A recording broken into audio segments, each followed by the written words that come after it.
Just let her through. Just get out of the way. Just get off the stage. Get out of the way. Let her through. Get off the stage. Do you want the mic? No. I'm loud enough already. You're right. You're right. I'm fine. Okay. All right. No. All right. It's Miriam. This is Miriam, ladies and gentlemen. A big round of applause for Miriam. When I was young, I was a very exquisite dancer. I was even more talented in limber, ladies and gentlemen, than Martha Graham. Do you all remember Martha Graham? Oh, yes. National icon, treasure to the dance world. She was also an infamous slut. I once caught her backstage at the Joyce Theatre during a performance of Clytemnestra. During a performance of Clytemnestra, fucking one of my ex-husbands. Well, I'm sorry. He tried to introduce me earlier, but since you have come over, is this my villa? This is my summer villa, I think. I don't know where I am. But as long as you're here, I'm going to tell you, like you said, I'm Miriam. I'm not going to tell you my last name because I'm mysterious. Anyways, isn't it just a wonderful villa? It was actually purchased for me by the same ex-husband who used to fuck Martha, which is fantastic.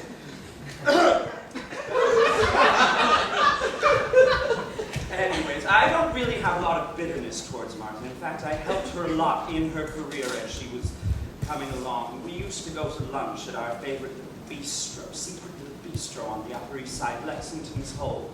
Well, this one day, she was having some salmon, whatever it was, and Bellini's side of cream spinach. Martha always got the cream spinach. I was sitting there and just having a simple little glass of water, squeeze of lemon, celery salad. And I looked at her, I said, Martha!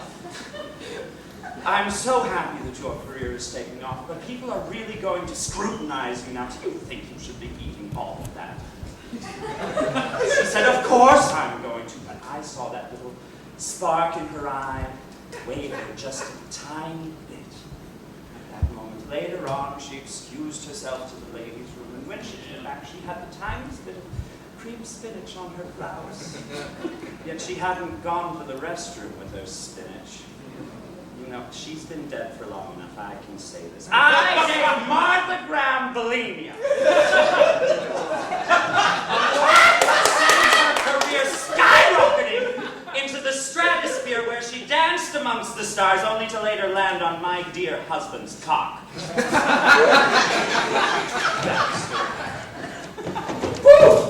Anyways, I might sometimes be a little bit less than appropriate. I'm quite tasteless, actually. I mean, if you go upstairs, you'll see we decorate here with safari trophies, endangered species mostly. I'm wearing all sorts of blood diamonds, 23 diamonds. And then, of course, there's Albert. Usually he's just wearing a thong. Of course, Albert isn't tasteless. He's very tasty. And he gives as good as he gets. And trust me, ladies and gentlemen, he gets a lot from me. But perhaps, maybe, I am slightly sad about the whole Martha affair. But that's only because at one point in my life I thought that maybe I would be an artist. Of course, I had much too much class to actually become one. I mean, artists like doing, and I don't like doing anything except for Albert. I just want to step outside into the day and find adventures. I don't want to search for them. I don't want to go and make them up. I just want things to happen to me. One time, I was walking down Sunset Boulevard when this cute little Jew running up to me and he said, I'm making a picture and I want you to be in it. And I said, I've never acted a day in my life. He said, but you'd be perfect and you'd be working opposite Mr. Newman. So I said, well, right, fine, why not? And the next day I was on set and I was mortified because I was not acting on the side of Mr. Gorgeous Paul Newman. No, it was Bob Newman, 2 M's! And it wasn't even a real movie, it was a made-for-TV movie. But I ran off that set. and right into my very large box, because they didn't have money for trailers. In the end, though, I did the picture because I thought of my mother. And my mother was very dear to me. When I was 12, my mother gave me 3 things. A pair of heels, rather like these, from her stripper days so that I could get to work. A promise to never see me again. And a 6-pack in that light. Years later, I found her, and I was quite wealthy at the time, and I heard from her nursing home nurse that she was very fond of made-for-TV movies, or as she liked to call them, motion pictures about slums.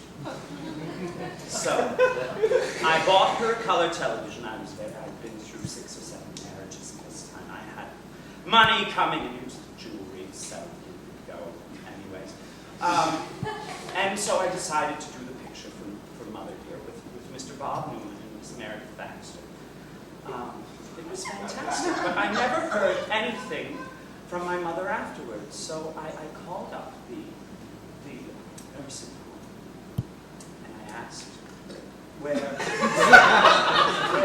Mother was, and they said that she died during the picture, and I had to know during which scene she died. Let me finish this. I'm about to act. Here, now, take this, darling. So,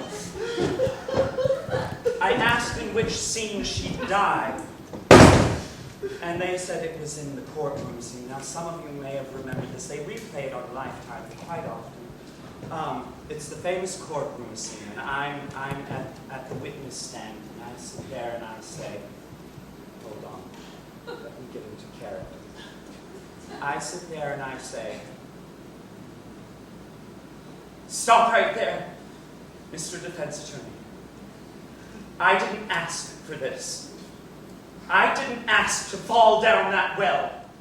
I didn't ask to be rescued by a man only to be later forced into prostitution. I didn't ask for the city of Denver to take away my children only to later have them poisoned by tap water. And I didn't ask for AIDS. I didn't ask for any of it, but you know what? You take what life gives you. And I'm not asking for a handout. I'm just asking for justice.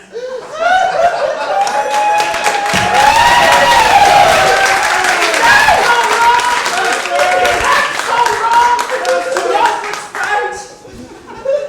right. Ladies and gentlemen of the jury, and Mr.